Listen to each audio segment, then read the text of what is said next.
O que vem a ser a multicoliniaridade ou, né, coliniaridade exata ou não necessariamente exata. Nós vimos lá, né, que no modelo de regressão, por exemplo, múltipla, eu tenho vários x, ok? x1, x2, x3, x4. De cara, eu acho que já comentei isso para vocês, eu não posso ter alguma coisa nesse sentido aqui, ó. Eu não posso ter que o x1 mais 2x2 é igual a um x3. Por que eu não posso ter isso aqui? Ora, você pode identificar o x3 a partir do x1 e x2. Essa é uma situação de coliniaridade exata. É uma relação matemática, não é uma relação estatística. Quando você tem uma relação exata dessa forma aí, você não tem solução. Ok? Não tem solução. Hoje em dia, o próprio software já expurga para você essa relação. Já fala para você, ó, não foi possível estimar devido à colonialidade exata. Há algum tempo atrás, o software nem falava. Né? De repente, dava erro, a pessoa não sabia nem o que estava acontecendo. Ok? Mas hoje em dia, o próprio Stata, quando você tem lá a inclusão de algumas dummies em que a soma delas é igual a 1, ele já exclui uma dummy para você automaticamente. Ok? Então, talvez isso, do ponto de vista prático, é menos problema. Agora, você pode ter uma relação que não seja exata. A gente nem se preocupa com a colonialidade exata porque não existe solução. Matematicamente não existe solução. Ok? E ela surge quando? Ela surge quando? Ela existe por quê? Né? Como a gente colocou aqui, qual que é a natureza dela? Ora, nas ciências sociais aplicadas, né, na economia, nas finanças, nos negócios, nós quase não temos, na verdade a gente não tem experimentos, né? O que a gente tenta fazer são quase experimentos. Então, na maioria das vezes, nossos dados são todos provenientes de experimentos não controlados. Ok? Experimentos não controlados. Quando é assim, pode acontecer que na sua amostra só tenha correlação entre as variáveis. É por isso que a literatura que nós trabalhamos, né, que nós adotamos aí, enfatiza bastante. A multicolonialidade, ela é um evento, né, vamos dizer assim, um evento da amostra. Né? Pode ser que a sua amostra específica existe multicolonialidade, existe, né, a correlação entre as variáveis independentes, mas que na população isso não seja problema. Ok? Então, ela é um evento muito da amostra. E quando nós estamos trabalhando com não experimento, isso pode acontecer de forma bem sistemática. Tá? Esse, né, o diagrama aqui de Ballantyne, né, resume bem a ideia da coliniaridade. Ora, aqui nós temos um y, viu, gente? Um y, x1, x2, x2, x3, né? x2 e x3. Nós esperamos que o x2 e x3 se relacionem com y, né? Beleza? Mas pode acontecer, é óbvio, do x2 e o x3 estarem relacionados também. Beleza? Pode acontecer do x2 e x3 estarem relacionados. Eles podem estar relacionados em menor grau e em maior grau. Em menor grau significa o seguinte, ó, beleza, existe uma relação entre x2 e x3, e essa relação entre eles, de uma forma ou de outra, né, que é compartilhada, afeta y.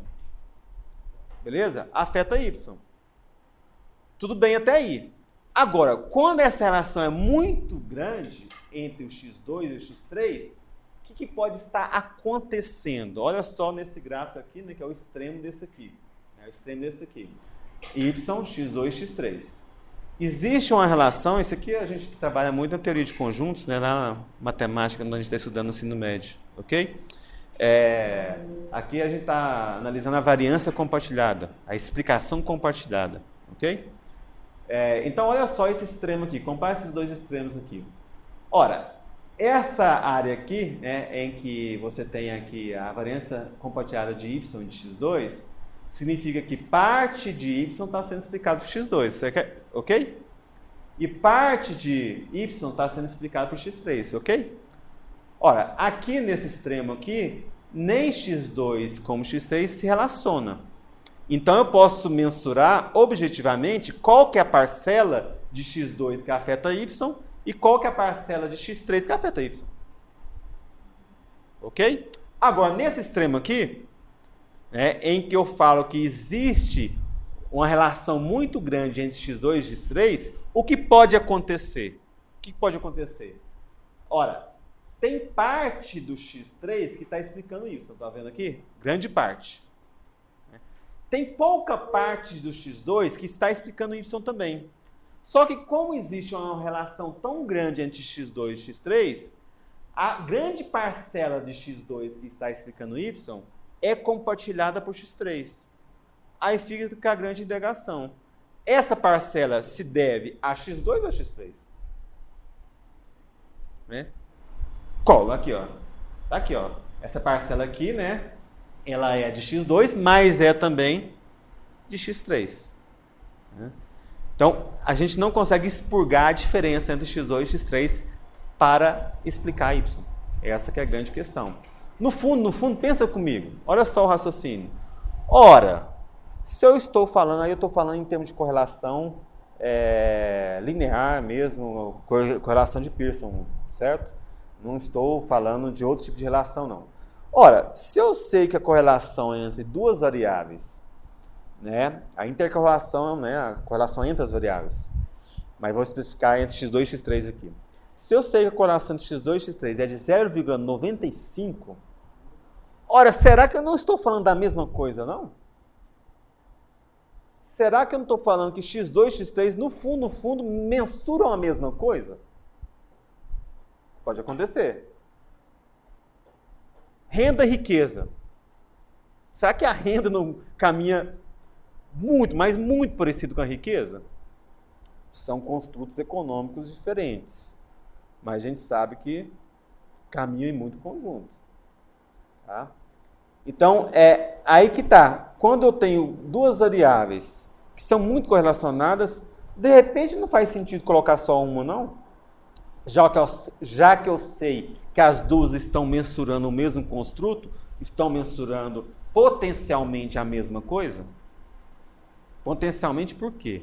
Porque no fundo, quem manda o que você vai colocar na sua regressão é quem? É a teoria. Okay? Você não vai lá minerando dados, saber o que acontece, não. A teoria fala, a intuição fala, aí depois você vai buscar as relações. Ok? Existe algum cenário prático, real, que exista o A lá, por exemplo? Oi? Que é a teoria de conjuntos do A, a ausência de cordalidade financeira, financeiramente falando? Isso aqui? É. Você fala se existe um cenário prático? Não. Você acha algum cenário que se aproxima disso, financeiramente falando? Você fala aqui, o que a gente pode falar é que as variáveis econômicas são muito relacionadas, ok? E você pode, em dada amostra, você pode rachar presença de multicolonialidade e estudando mesmo a mesma relação, em outra amostra você ter multicolonialidade. Agora, muitas das amostras que eu pego, muitas das análises que eu faço, a colonialidade não é o grande problema, não. Mesmo em amostras pequenas, não é tão grande problema. Porque, qual que é a ideia inicial? Ora, se você sabe que duas variáveis pretendem mensurar a mesma coisa, eu faço a análise antes, né? Ora, então eu sei que essas duas aqui podem ser colinear. Então eu vou usar uma ou outra. Ok? E existem soluções para isso que a gente vai ver. Tá? Na prática, a multicolonialidade ela não deve ser um problema. Não deve ser um problema.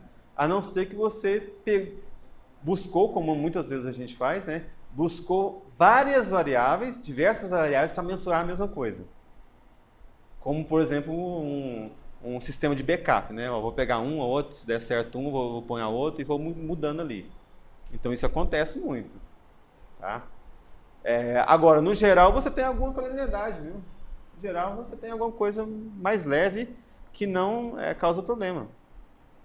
Por quê? Porque a multicolonialidade, ela vai ter. Ela vai ter.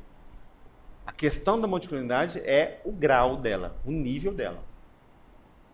Ela é autossuficiente para causar problemas? Aí a gente vai ver qual que é a consequência. É isso. Ela vai ter. Em menor ou maior grau. Pela minha experiência, mesmo em dados econômicos,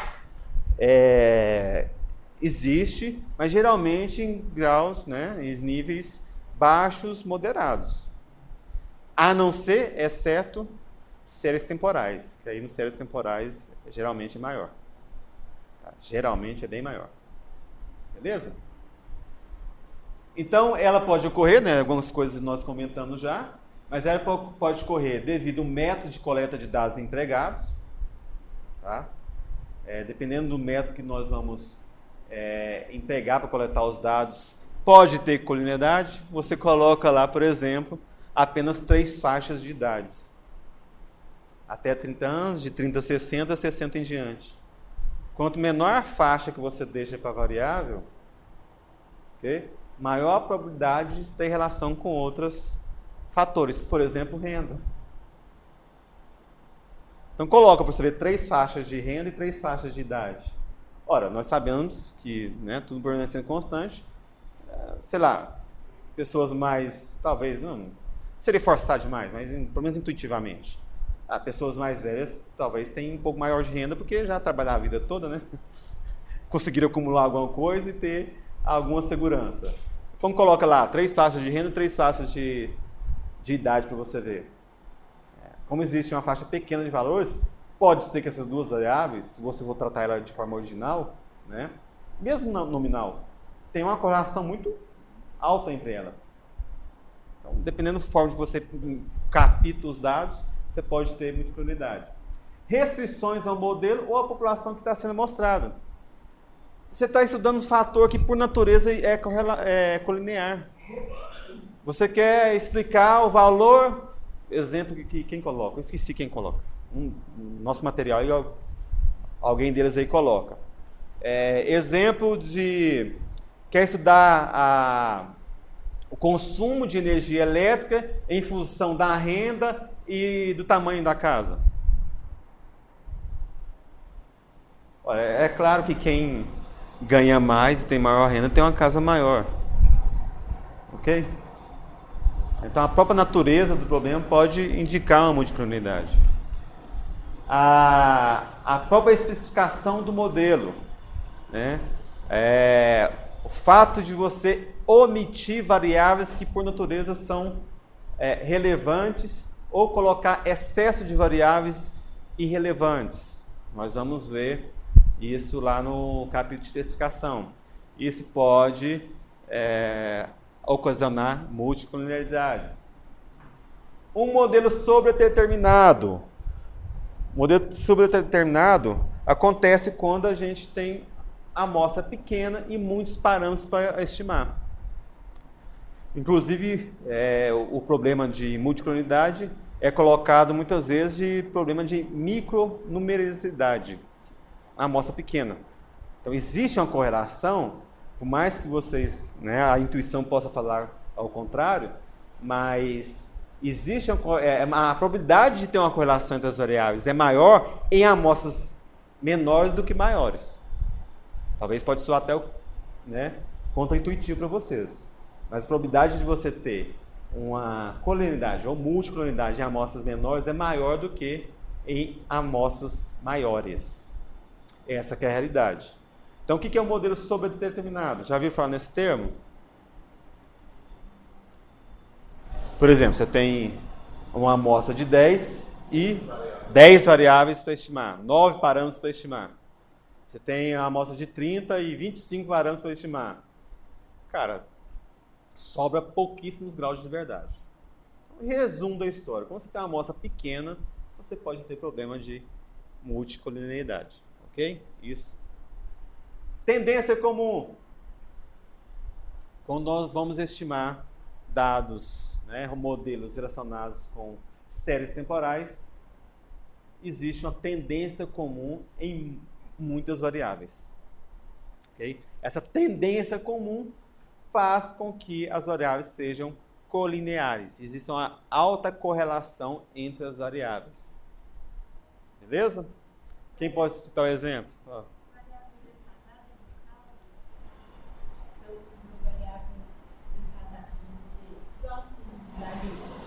Oi?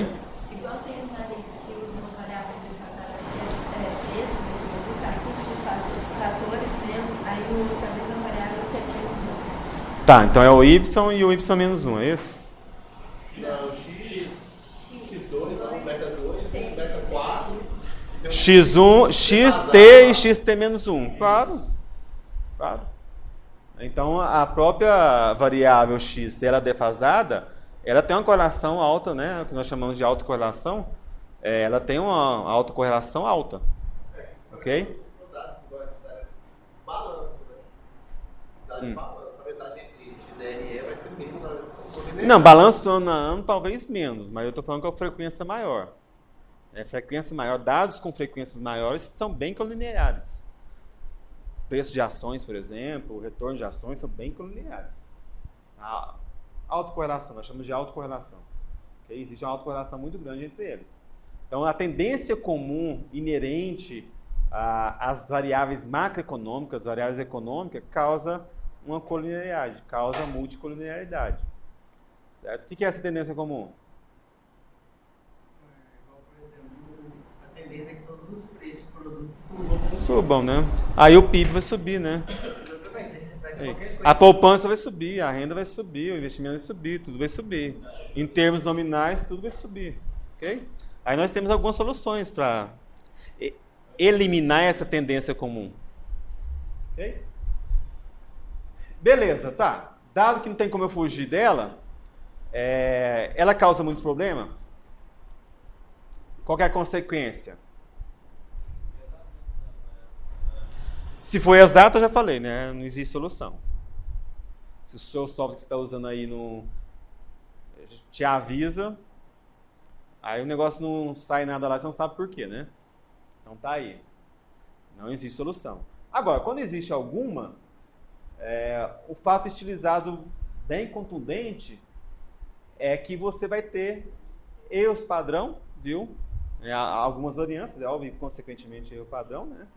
Consequentemente erro padrão, e covariâncias grandes. Podem ser grandes, ok? Podem ser grandes. Olha, se você tem um erro padrão grande, o que vai acontecer com o intervalo de confiança? Hã?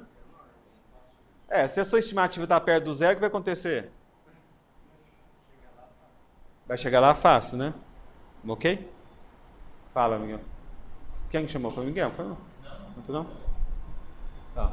Então, consequentemente, né, os testes de hipóteses usuais nossos aí, o teste T principalmente, vai acontecer de apresentar, informar diversos coeficientes não significativos. Não significativos. A despeito de a gente ter um R ao quadrado muito alto e uma estatística F, né, que mensura vamos dizer assim, a significância geral da regressão, ou a significância do R ao quadrado, né? Uma estatística F altamente significativa. Isso aqui eu já passei por isso já. Então você tem simplesmente lá 5, 6 variáveis no modelo, uma variável significativa, as outras todas são insignificativas, né? Insignificantes, e o R ao quadrado de 0,95. Beleza? Então, isso que vai acontecer no seu modelo se existir multicolinearidade. Inclusive, a evidência desse fato é um dos diagnósticos. Acontece isso e o fato de você enxergar isso é um diagnóstico que pode acontecer de estar apresentando multicolinearidade. Falou também não? O povo levanta a mão, não sei para quê. Não, mano. Ele está fazendo assim. Isso aqui também já me deparei com diversas situações nesse sentido. E acontece também na pequena amostra. Por quê? Um valor que se alterar de lugar muda tudo. Quando existe uma multicolinearidade na sua amostra. Certo? Então, a adição ou extração de valores, né, pode impactar muito as estimativas de MQO. Tá? Então, as estimativas de MQO são sensíveis à extração ou à inclusão de observações. Beleza? Agora, é o seguinte, se o seu objetivo é só prever, não importa. Se o objetivo é fazer previsão, quanto maior o valor do erro ao quadrado, melhor. Não importa se você tem multicolorialidade. Na verdade, é até bom que tenha. Ok? É até bom que tenha. Agora, em termos do que nós falamos lá das propriedades desejáveis do estimador. Quais são as 3 propriedades desejáveis? Conversamos lá. Isso.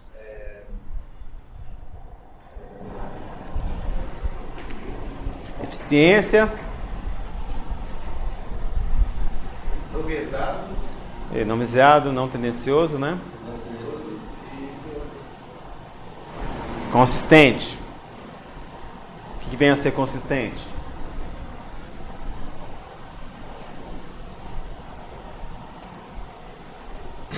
Tudo bem, em pequenas amostras pode ser que o valor esperado dele não seja o valor da população, mas conforme a amostra vai aumentando, né, vai acabando, vai eliminando o viés, certo? O valor esperado dele tende ao valor esperado da população, ok? Então, a consistência. Com multicolorialidade, os estimadores MQO continuam as suas propriedades, viu? Continuam todas as propriedades lá de melhores estimadores lineares não viesados, né? Melting ou Blue, né? do inglês, nós colocamos lá. Então, não altera a propriedade do estimador de MQO, a presença da multicolorialidade. Agora, vai causar um certo desconforto nos seus dados. Dependendo do ponto de vista que você está, dependendo do seu objetivo, principalmente se o seu objetivo como quase sempre, explicação de teoria, né, testar hipóteses, né, não é prever, fica complicado de você sustentar um modelo com erro quadrado de quase 1% e 5 variáveis de 6 não significativas. Ok? E como eu já comentei, né, a multicollinearidade, colinearidade, é apenas um fenômeno amostral, que acontece principalmente em pequenas amostras. Então, como que nós diagnosticamos a alta colinearidade entre as variáveis, entre os x? Se você tem erro quadrado alto, né? E quando eu falo erro quadrado alto, acima de 0,8, por exemplo, e poucas razões T significativas, já é evidência de alguma coisa, que pode estar tendo colinearidade alta na sua amostra. Beleza? Você avalia a correlação amostral entre cada x. x2 com x3, x3 com x4, x2 com x4, certo? E assim por diante. E se as correlações individuais, ok? As correlações individuais bivariadas são baixas, ok, não indica que isso vai ser problema em termos multivariados, mas é uma evidência grande que você não tem tanto problema assim de colinearidade. Você tem a correlação entre os x lá e todas as correlações não superaram 0,2. Então, tudo bem que o que importa é multivariada, mas pode ter quase certeza aí que isso não vai afetar os seus resultados. Beleza? Então, uma forma é você avaliar a correlação amostral entre as variáveis. E uma outra também, talvez bem mais inteligente, é você estimar o que nós chamamos de regressões auxiliares. O que vem a ser regressões auxiliares? Beleza, então individualmente, né, as correlações bivariadas podem não ser suficientes para indicar a multicolorialidade ou não. Então, vamos fazer a análise de forma multivariada. Então, vamos pegar um x2 e regredir contra todos os outros x. E avalia o erro quadrado disso. Mais inteligente, né? Aí você tem que fazer um para cada x. Aí você pega o x3, roda contra o x2 e o resto todo também. Avalia o erro quadrado dessa regressão auxiliar. Pega o x4, roda contra o x2, contra o x3 e todos os outros também. Avalia o erro quadrado dessa regressão. Se você tiver R quadrados altos, por exemplo, que superem, né, a própria regressão original, que seria o seu y contra os outros x, pode ser evidências aí sobre a multicolinaridade. Então você deseja que esses erros quadrados dessas regressões auxiliares sejam baixos e menores até mesmo que a sua regressão principal. Isso é uma forma de você avaliar se existe uma multicolinaridade ou não. A literatura indica aqui, ó, se essa regressão aí apresentar valores superiores a 0,8 já pode ser preocupante. Ok? Falou alguma coisa, Pedro? Não, basicamente você cairia no quadro, né? Você explicou mais cedo essa ideia da regressão. É como se tivesse uma fórmula indicando o nível. Existe uma relação entre elas, né? Você está avaliando se existe uma relação entre elas. Se fosse exata, daria 1. Isso, daria 1. Mas o que é mais comum, né? O que é a ferramenta estatística mais usada, pelo menos a que eu mais uso, já vem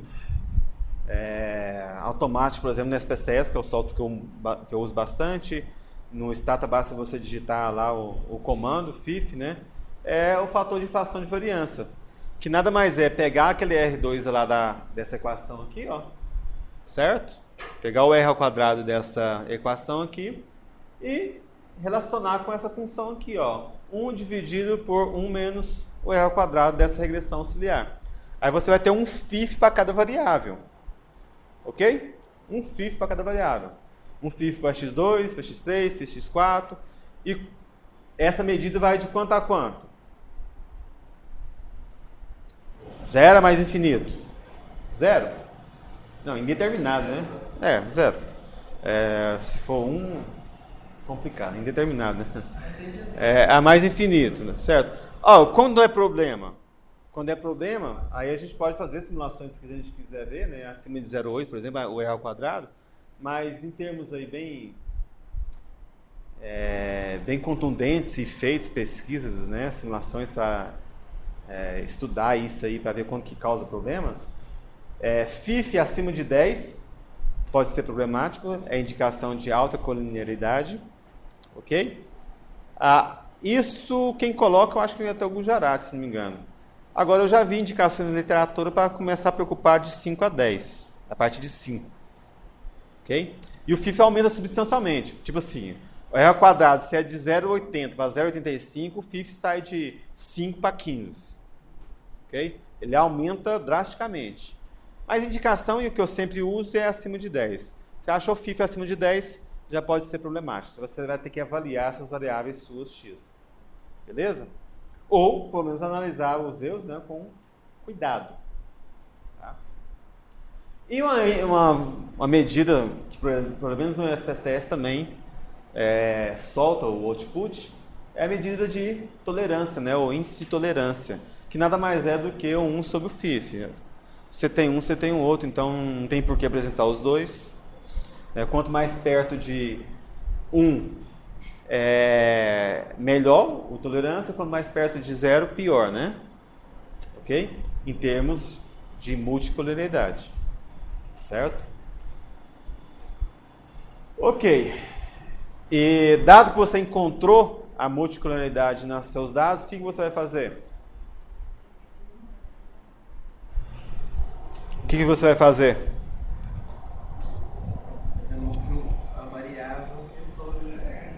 Não fazer nada? É uma solução? Pior que né? Seu objetivo é a previsão. Ok? Seu objetivo é a previsão. Não fazer nada. Ou mesmo se não fazer nada, mesmo se há evidência, mas como essa amostra é muito grande, os T's foram altíssimos e pronto, daí. Ok? Pode acontecer também. Você pode simplesmente falar e optar por não fazer nada e sustentar isso de forma teórica. Beleza? Tá bom. Como muitas vezes, né? A solução mais fácil, né? A solução mais fácil, excluir as variáveis. Não é tão fácil não, porque de repente você tem um modelinho que tem 2x, né? Você tem que excluir um, dá uma dó, não dá? Isso não necessariamente é mais fácil, não. A mais difícil é essa aqui, né? A mais difícil é essa aqui, né? A 6. Porque já que o problema é da amostra, coleta outra amostra ou aumenta a amostra. É isso que a gente nunca quer fazer, né? Ou não tem condições de fazer, né? Ou é isso que a gente não quer fazer, ou nunca tem condições de fazer por questões de recursos, né? Tempo e custo, é óbvio. Mas são soluções, não fazer nada, excluir as variáveis ou coletar uma amostra maior, tá aí. Agora, em termos práticos, que no fundo, nós buscamos fazer, né, talvez as outras são mais factíveis, né? As outras são mais interessantes. Informação a priori, o que é informação a priori? Quantas vezes, né, nós mesmos aqui na disciplina, nós estamos fazendo isso agora, quantas vezes nós vamos fazer um estudo que já foi feito, né? Então a gente pode basear em informações que já existem. Será que a multicolorineidade realmente tem sido um problema só na minha amostra? Né? Naquele estudo que de repente o cara fez lá, a multicolorineidade foi problema? Não, não foi problema. Então quer dizer que eu não tenho, possivelmente não tenho multicolorineidade na minha população. Ok? Ora, na amostra do cara, né, a correlação entre o x2 e o x3 foi de 0,20. Na minha de 0,85, 0,90. Então, de repente, eu posso criar uma variável artificial baseada na correlação dele, não na minha. Tem uns esqueminhas para a gente fazer isso.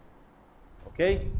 Mas, conhecer as pesquisas anteriores que avaliaram o mesmo problema e saber se nessas pesquisas você teve multicolorineidade ou não, pode ser uma solução, né, para você ter um modelo melhor.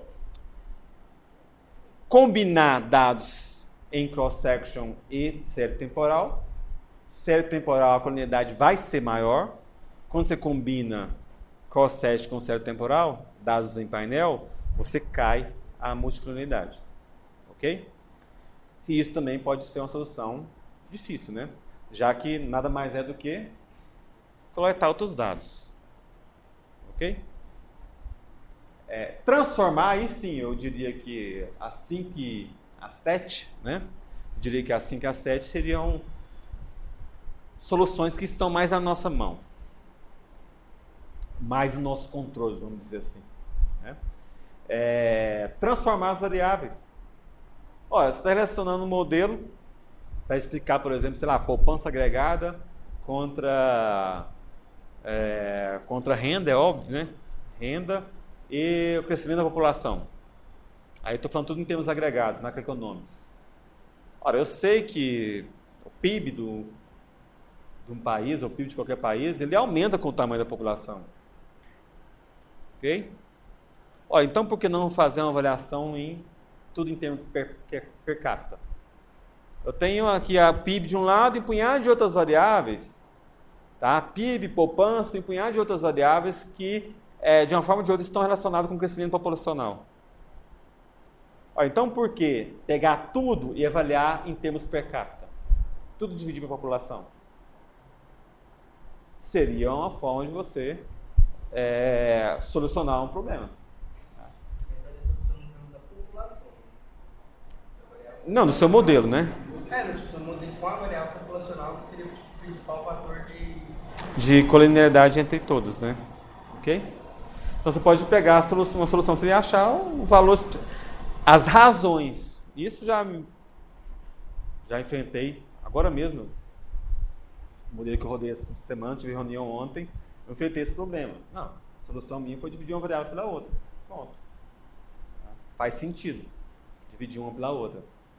E outra solução em séries temporais, em vez de pegar as variáveis que nós chamamos em nível, né? Em vez de pegar as variáveis em nível, a gente pega as variáveis em diferenças. O que vem a ser as variáveis em diferenças? Um menos a outra. Um no tempo, menos a outra em outro tempo. Certo? Um numa data t, menos a outra na data t menos 1. Então, nós pegamos as variáveis em termos de variação. Variação percentual? Pode ser. Taxa de retorno. Ok? Mas nós... ações, né? Isso. Nós estudamos retornos, não os preços das ações, né? Então, por que não, então, pegar as variáveis em primeira diferença ou as taxas de retorno, taxas de variação? Pode ser uma forma. E isso nós fazemos frequentemente em séries temporais. Tá? E o que é engraçado, né? Para vocês verem, né? O pessoal da econometria, né? Os econometristas têm uma vertente mais teórica. Então, você tem a teoria que te embasa no seu modelo. Não o contrário, né? Você vai lá e começa a brincar com os dados para saber o que eles vão dizer, você sabe buscar uma explicação para o seu modelo. E você vê no Gujarat, você vê nas literaturas que nós estamos indicando aqui, eles só mencionam isso aqui, ó, as técnicas estatísticas multivariadas, né? Como ACP ou análise fatorial, para tentar aglutinar esses X numa única só. Essa é uma solução ad hoc, uma solução muito, vamos dizer assim, talvez, pode ser, não necessariamente pode ser, uma solução ateórica para o problema. O que eu estou falando? Falando o seguinte, ó, tem diversas variáveis. Né?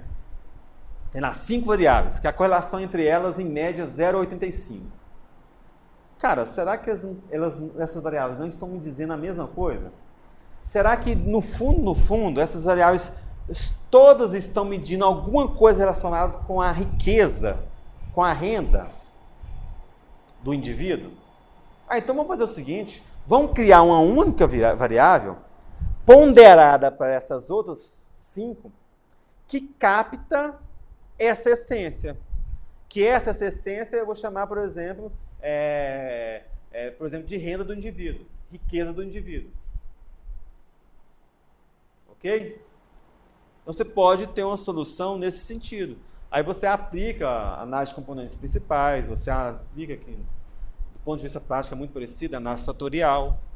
Você pega ali as variáveis que têm uma correlação muito alta entre elas e constrói uma única variável. Pronto, resolveu o problema. Eu peguei um trabalho que a moça queria explicar a incidência de dengue a partir de dados sociodemográficos. Certo? A incidência de dengue, aí essas variáveis aí foram obtidas a partir do censo demográfico, né? O censo do IBGE. O censo, por exemplo, lá no Rio de Janeiro, classifica, né, cada uma das regiões, tem um código, ok? E aí tinha informações, aí muitos dos dados econômicos que nós captamos em diversos outros níveis, o pessoal da saúde usa a classificação, né, do IBGE para coletar aqueles dados. Então, por exemplo, sei lá, informações da Anvisa, vai fazer o levantamento dos hospitais. Então, os hospitais são classificados a partir do censo demográfico. Aquele código sabe que aquele hospital está naquela área que o censo deu o código de 101 no Rio de Janeiro, sei lá. Ok? Então, a pessoa pegou essas informações de incidência de dengue, naquela crise que nós tivemos lá em 2010, a gente foi avaliar lá o que aconteceu antes e depois, e os fatores que podem ter afetado isso, levaram a essa crise, enfim, né? E aí pegamos diversas informações sociodemográficas, baseadas no IBGE. População, população na linha da pobreza, porcentagem da população na linha de pobreza, população, né, porcentagem, proporção da população naquela faixa censitária, naquela região censitária, né, esse é o termo, região censitária. Naquela região censitária, população, porcentagem que ganha menos de um salário mínimo. Concorda comigo que a correlação entre porcentagem da população na linha de pobreza e de que ganha menos salário mínimo é muito parecido? Teoricamente, uma aglutina a outra. Né? E assim por diante. Diversas variáveis sociodemográficas relacionadas com a população, principalmente com população e renda. Tudo. Você pode imaginar de inferências população per capita por renda, a gente tinha ali na base. Então, tudo muito colinear, tudo altíssimo. 0,8, 0,85, e a amostra pequena, porque as regiões no Rio de Janeiro não eram tão grandes assim. Ao todo eram 100 e poucas regiões, se não me engano. Então, qual que foi a solução? Cara, eu criei um fator, um componente principal, que no fundo, está mensurando tudo isso aqui. Ok? Qual que é o problema disso? Que talvez tenha uma variável aí especificamente que é de interesse do cara, né? É aquela que ele quer avaliar o impacto, mas aí complica. Que ela é colinear com diversas outras. Aí você tem outras soluções também. Você vai fazendo avaliações, as regressões, por exemplo, aos poucos, aos passos. Né? Você inclui uma, depois inclui outra e vê qual que é a explicação adicional. Vai incluir outra e assim por diante. Você vai vendo aí como que vai somando as explicações. Pode ser também uma solução para você avaliar o impacto de uma específica sobre o modelo. Beleza? Então, talvez a mais interessante, né, as duas mais interessantes que estejam aí nas nossas mãos, seria a transformação das variáveis e aplicar uma técnica estatística antes para eliminar a multicolorialidade, que é a análise fatorial ou análise de componentes principais.